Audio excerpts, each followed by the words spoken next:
بالله من الشيطان الرجيم بسم الله الرحمن الرحيم إن الحمد لله تعالى نحمده ونستعينه ونستغفره ونعوذ بالله من شرور أنفسنا ومن سيئات أعمالنا من يهد الله فلا مضل له ومن يضلله فلا هادي له وأشهد أن لا إله إلا الله وحده لا شريك له وأن محمدا عبده ورسوله صلى الله عليه وسلم. قال الله تعالى يا أيها الذين آمنوا واتقوا الله حق تقاته ولا تموتون إلا وأنتم مسلمون. وقال تعالى يا أيها الناس اتقوا ربكم الذي خلقكم من نفس واحدة وخلق منها زوجها وبث منهما رجالا كثيرا ونساء واتقوا الله الذي تسالون به والأرحام إن الله كان عليكم رقيبا. وقال تعالى يا أيها الذين آمنوا اتقوا الله وقولوا قولا سديدا يحصل لكم أعمالكم ويغفر لكم ذنوبكم ومن يطع الله ورسوله فقد فاز فوزا عظيما. وإن أصدق الحديث كتاب الله تعالى وأحسن الهدى هدي محمد صلى الله عليه وسلم وشر الأمور محدثاتها وكل محدثة بدعة وكل بدعة ضلالة وكل ضلالة في النار. أما بعد. O you who believe, fear Allah as he should be feared, and die not except in the state of Islam as Muslims in complete submission to him. O mankind, fear your Lord who created you from one soul and created from it its mate and dispersed from both of them many men and women. And fear Allah from whom you ask one another and the wombs. Indeed, Allah is ever over you an observer. O you who believe, keep your duty to Allah and always fear him and always speak the truth. He will always direct you to do righteous good deeds and forgive you for your sins. And whoever obeys Allah and his messenger, sallallahu alaihi wasallam, he has achieved a great achievement and will be saved from hell and enter paradise.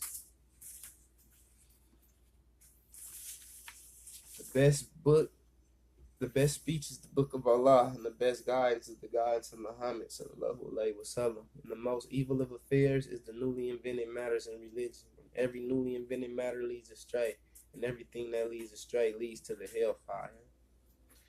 Dear brothers and sisters in Islam, I just wanted to remind myself first and you all about the grave and the hellfire and the opportunity we have to live and die as believers following the sunnah of Muhammad sallallahu alaihi wasallam, inshallah ta'ala. قال الله تعالى في كتاب الكريم والذين يؤمنون بما أنزل إليك وما أنزل من قبلك وبالآخرة هم يوقنون أولئك على هدى من ربهم وأولئك هم المفلحون. ماذا معنا? These are the ones who believe in what was revealed to Rasulullah sallallahu alaihi wasallam and the books that were revealed to the prophets of earlier times, i.e. the Torah, which was revealed to Moses alayhi salam, and the Psalms, which was revealed to the prophet King David, Dawood alayhi salam, and the Injil that was revealed to Jesus, Isa alayhi salam. Allah Ta'ala continues by saying, وَبِالْآخِرَةِ هُمْ يُوقِنُونَ. They have belief with certainty in the life hereafter. أولئك على هدى من ربهم وأولئك هم المفلحون. These are the ones that are on guidance from their Lord, and these are the ones who will attain success. And what is this success? Success is standing in front of Allah and him being pleased with you on Yawm al-Qiyamah. هذا هو الخلاص. هذا آيات من سورة البقرة, ولكن the next surah is the Medina surah.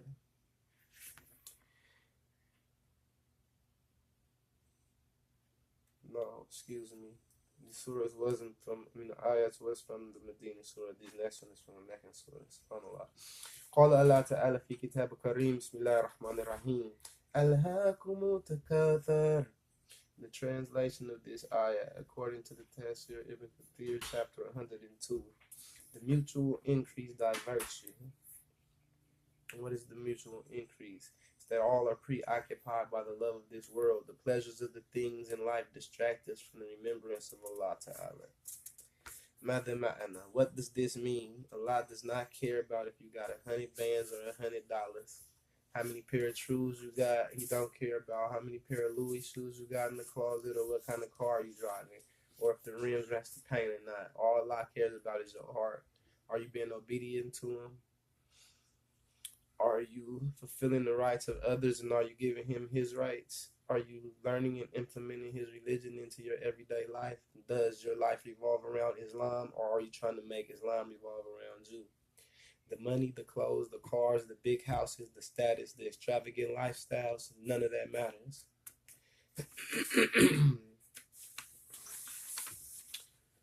The truths with the Ferragamo belt is not about to get you in the Jannah, because Allah is not judging on who's best dressed. And not only that, these things we spend our money on, Allah Ta'ala is going to question us about why we spent our fulus on them. Think about it real quick.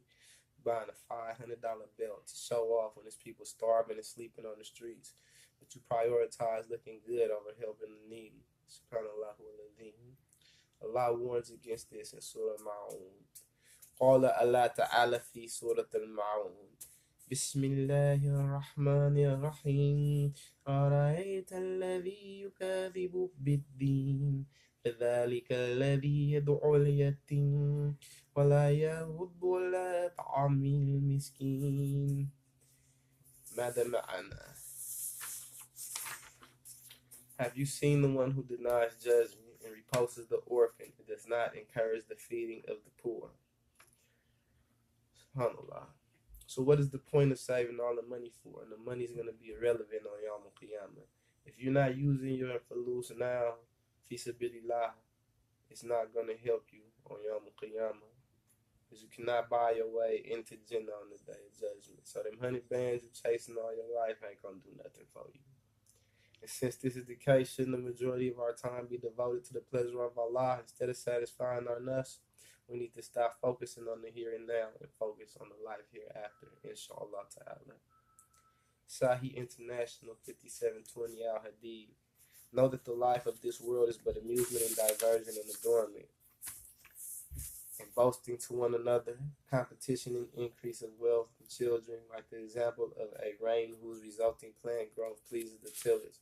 Then it dries and you see it turn yellow, then it becomes scattered debris, and in the hereafter is a severe punishment and forgiveness from Allah and approval. And what is the worldly life except the enjoyment of delusion? And it's all fun and games until the reality of this next ayat sets in. قال الله تعالى في كتاب الكريم بسم الله الرحمن الرحيم حتى زرتم المقابر. The translation of this next ayat is until you visit the graves. ماذا معنا? Allah Ta'ala is telling us we are going to be diverted by the pleasure of this life until we go to the grave. And this is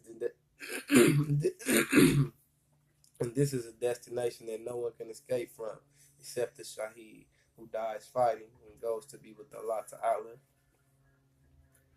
Allah is giving us a warning beforehand and a list of the do's and don'ts for if we want to be successful in the akhirah, have an easy reckoning, and make our trips to the grave easy.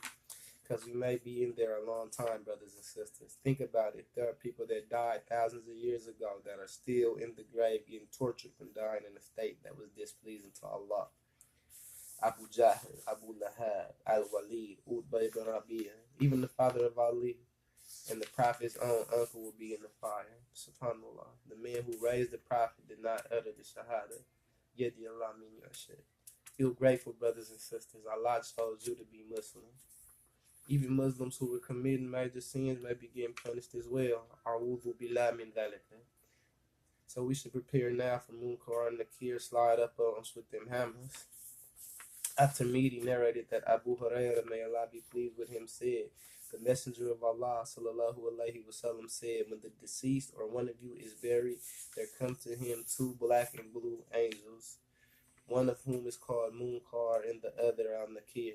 They say, what did you say about this man? And he says what he used to say, he is the slave of Allah and his messenger.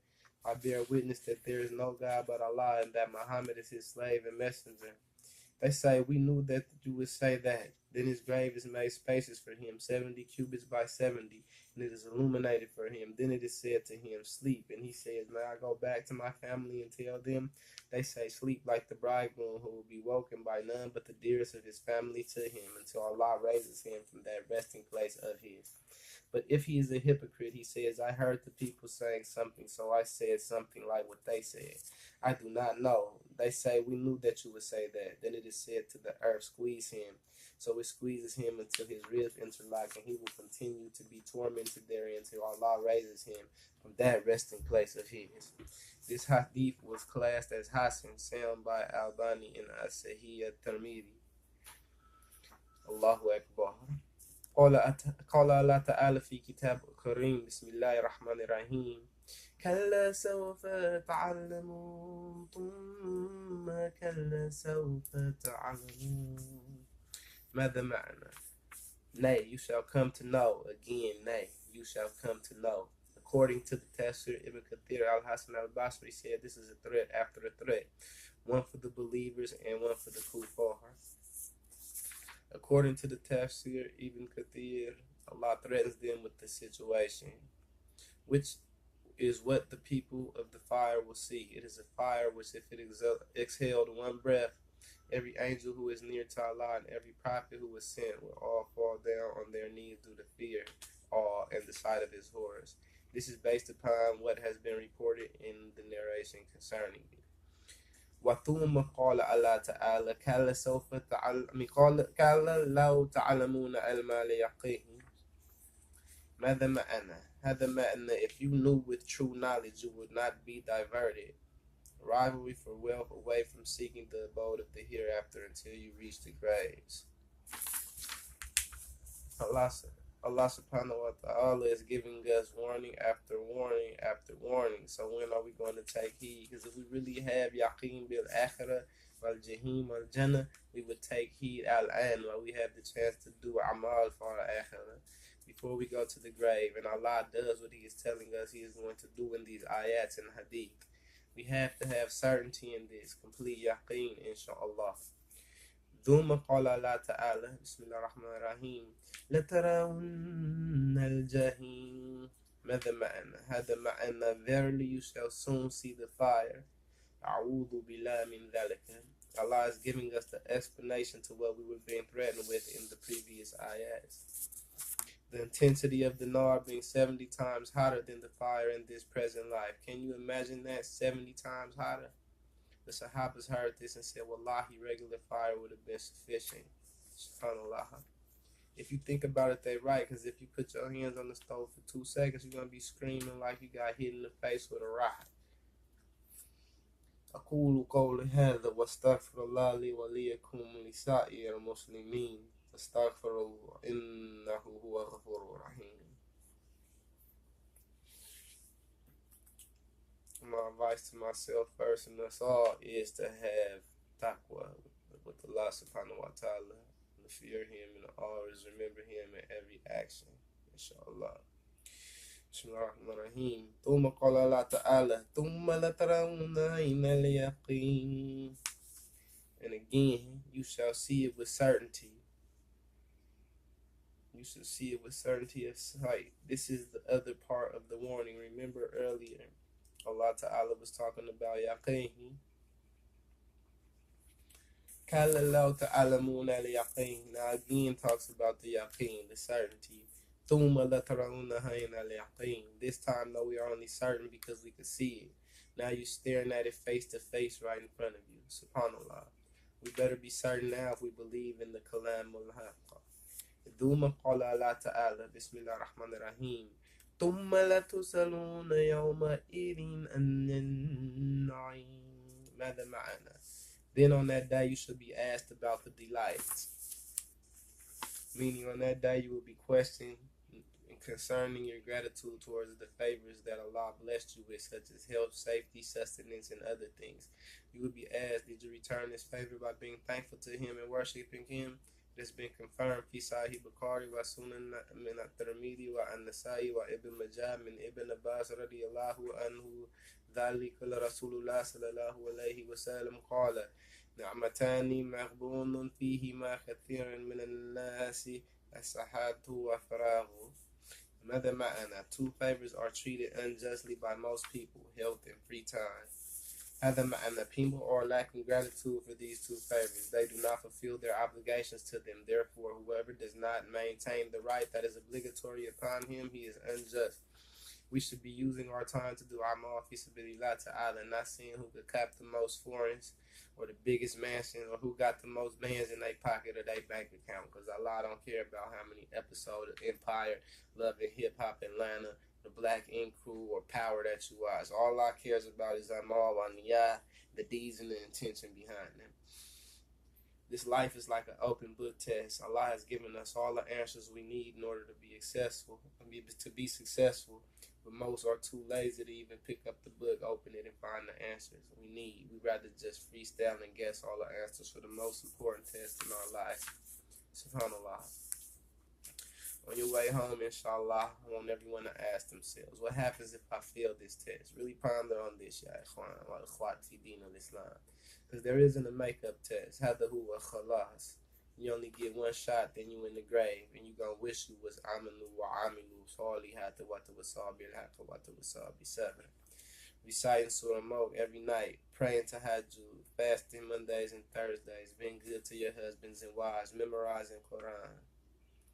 Narrated by Ibn Abbas and Anas bin Malik radiyallahu anhum. Allah's Messenger sallallahu alaihi wasallam said, if Son of Man had a valley full of gold, he would desire to have two. Nothing can fill his mouth except the earth of the grave. Allah turns with mercy to him who turns in repentance. This hadith deals with man's greed and his lust for material wealth. Only the person who has a perfect faith can save himself from it.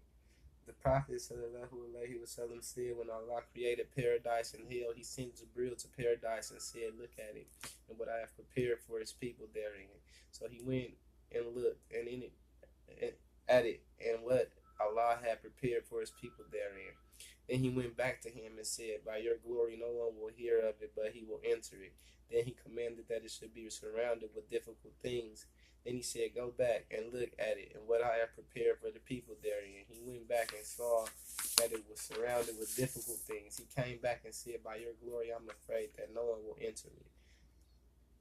Allah said, go and look at hell and see what I have prepared for his people therein. He saw with parts of it consuming other parts. He came back and said, by your glory, no one who hears of it will enter it. So Allah commanded that it should be surrounded with desires.